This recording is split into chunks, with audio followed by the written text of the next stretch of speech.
Hello, Sherry Vera here again. And I am the owner, for those of you that may not know, I am the owner of A Touch of Heaven Intuitive Consulting and Coaching. I've been getting some questions about exactly what that is and what that entails, so I figured I would introduce it formally. Um, I do a lot. First and foremost, I'm intuitive. What does that mean? That means that I feel, see, hear, know, and smell. I have the five clairs. Things in another realm, if you will. Intuition is that gut feeling. That gut feeling that something's not right. It's that not getting a good vibe from a certain person or situation or things like that, or getting a good vibe. Either way. So that's basically, to me, intuition, the gut feeling. Also, a psychic medium. What does that mean? Well, a psychic can talk to other realms, angels, guides. They feel things in the cosmos, which, yes, I do that too. And then, of course, mediumship is when you can actually talk to people that have passed away, or entities at all. I deal only with love and compassion and peace and kindness. I do not allow anything from a darker nature to come in, although I can sense them. But my job is to not give them the attention that they want, because just like with anything else, the more you focus on something, the stronger it gets. So if you focus on a negative entity or person or situation, it's only going to get worse. Whereas if you focus on the good, the positive people and things, then it'll get better. Your focus determines your reality. So I don't allow those things to come in. But I do sense when they are there, and I can work to rid them. So I do clearings of houses, offices, and people, actually. No, I'm not talking about exorcism. No, I'm not doing that. Even though my angels have told me at some point I will be. But that kind of freaks me out. So no, I'm not ready for that yet. I don't know that I will be. But that's some of the things that I do. But I do, the intuitive consulting and coaching comes in because, I've given readings, and I have regular people that I give readings to, and that's all well and good. But what I found was a lot of people would have questions afterwards, and they didn't know where to go with those questions. Things come up in the reading, and you don't think about them at the time. So I have dedicated myself to actually coaching or consulting with people to continue helping them after the reading, or even after an energy session. So that's where the consulting and the coaching comes in. Energy sessions. I'm also a Reiki master. I do what's called integrated energy therapy. But the main thing, now I took all that classes, and I'm certified in all of it, or all of that anyway. But what I have found, and what my guides and angels have told me, is just to listen to them and do what they say to do. So that's what I do. So each person is different in the energy work that they receive. It may start out the same. Like, I work a lot with crystal singing bowls and crystals. And I also have some other tools that just helps raise the vibration. I use essential oils and pure therapeutic grade. I use Young Living. I believe in them completely and totally. But those oils help raise your frequency and raise the vibrations as well. So all of these tools just help bring out the best in people. And that's what we want. And I help people get through emotional challenges, whether it's something that they're going through right now, or it's something that they went through a long time ago and never really dealt with. Because we all have those skeletons in the closet, if you will. We all have those things that happened in our past that we don't want to talk about anymore, or we don't even want to think about. or maybe we do think about, and it still is extremely painful. I lost my mom suddenly when I was 16 years old, and it was extremely tragic. And not only did I lose my mother, but my parents were divorced at the time. And I wound up having to move from my hometown of Shreveport, Louisiana, down to the Gulf Coast of Mississippi, and to live with my dad. And it was completely devastating. I mean, of course, my mother's death was horrendous and shocking.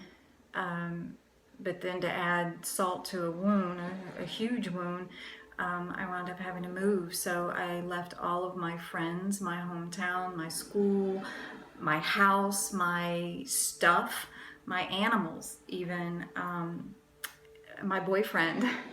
I had a high school sweetheart at the time, and it was all gone, just like that.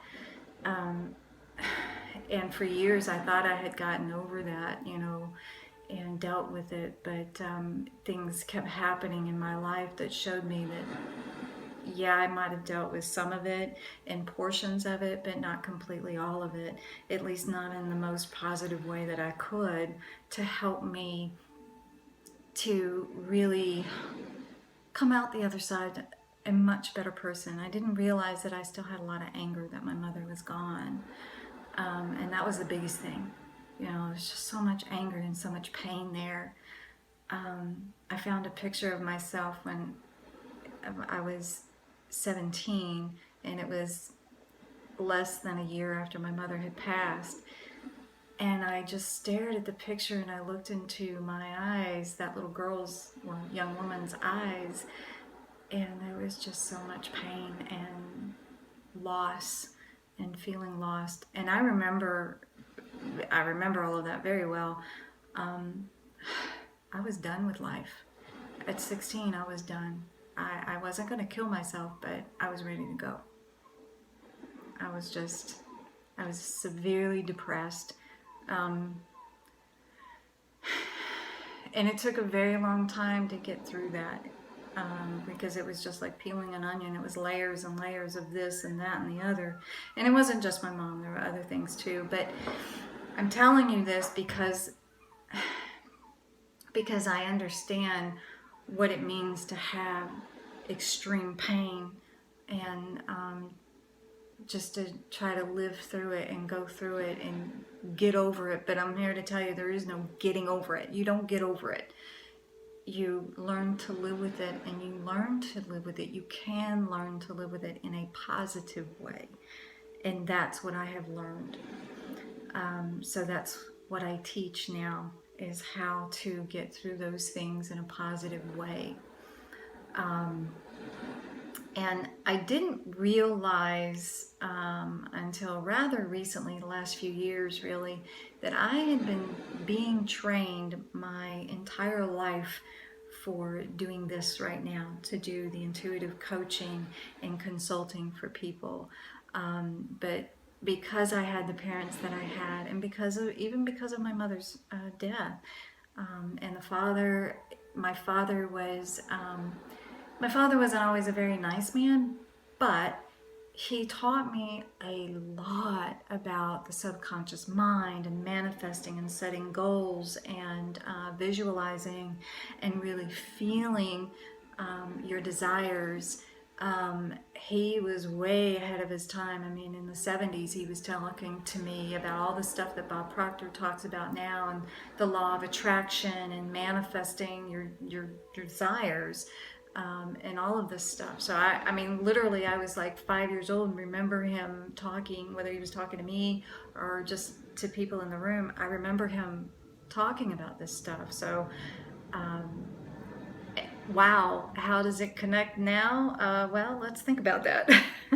What's the social norm now? At least in this area, we talk a lot about the law of attraction and manifesting and the subconscious mind and the ego, and my dad called it the playing of old tapes, and getting rid of those old tapes, or moving through those old tapes and retraining your brain to think in a different way.